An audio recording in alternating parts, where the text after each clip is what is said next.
Hey, welcome to The Explainer. Today, we're going to talk about a word we use constantly, competition. But what if I told you that our whole modern idea of what it means to compete is, well, just plain wrong? What if the way we've been doing it is actually holding all of us back? Let's get into it. Seriously, think about it for a second. When I say the word competition, what's the first thing that pops into your head? Is it some cutthroat race to the top, one person standing on a podium and everyone else, well, not?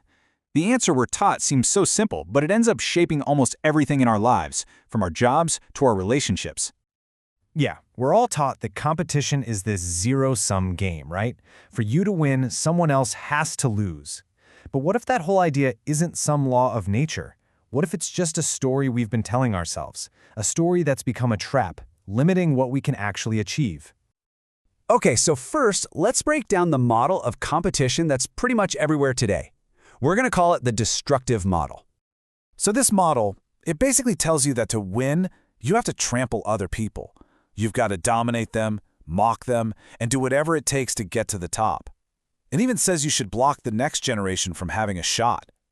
It's not just about winning, it's about pure domination. It's a philosophy of attack, where the only thing that matters is being the last one standing, no matter what it costs.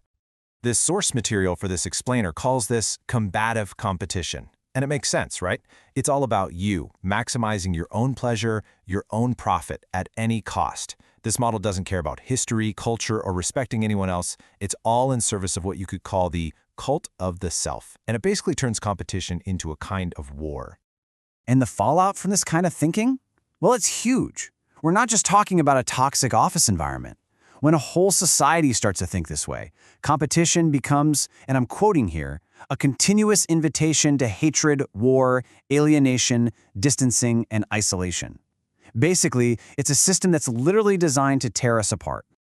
So that sounds pretty bleak, right? It's a dark picture. But it begs the most important question of all. Is this destructive, combative model really the only way? Is this our only choice? Well, thankfully, the answer is a big, fat no. There is another path, a better, more constructive way to think about all of this. Let's call it the evolved ideal, a path that leads to excellence, not to destruction. So, how does this evolved path actually work? Well, it's like it flips the old destructive model completely on its head. Instead of taking, you start by giving. You offer something impressive and valuable to other people.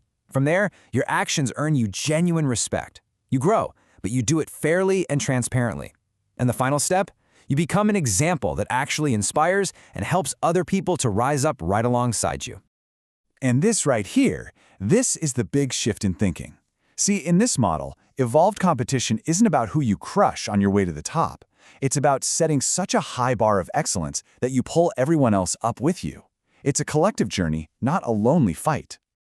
Okay, so let's really put these two ideas head to head, the destructive versus the evolved. When you see them side by side, the difference is, well, it's staggering. Just look at this. On the left, you've got the destructive model. The goal? Total domination. The method? Attack and obstruct. And other people, they're just obstacles to be removed. But on the right, you have the evolved model. Here, the goal is growth through excellence. The method is all about encouragement and support. And other people, they're seen as potential partners in that growth. The legacy you leave behind is either alienation or admiration. The choice is pretty clear, isn't it? Now, this isn't just some philosophical debate, you know? The model of competition we choose as individuals and as a society has massive, real-world consequences. The stakes really couldn't be any higher. And our source material is crystal clear on this point. The destructive model is a total dead end. It leads to stagnation. To put it bluntly, it represents no progress, no development of the species. It's a path that literally goes nowhere. And this is where it all comes home, where it gets personal. Every single day, in your job, in your hobbies, even in your relationships, you are casting a vote for one of these two worlds. The way we choose to compete, collectively, is what builds the society we all have to live in. So that leaves us with one last question, and this one is just for you. Take a hard look at your own life, at how you operate. Are you the one tearing things down, or are you the one building things up? Which competition are you really a part of?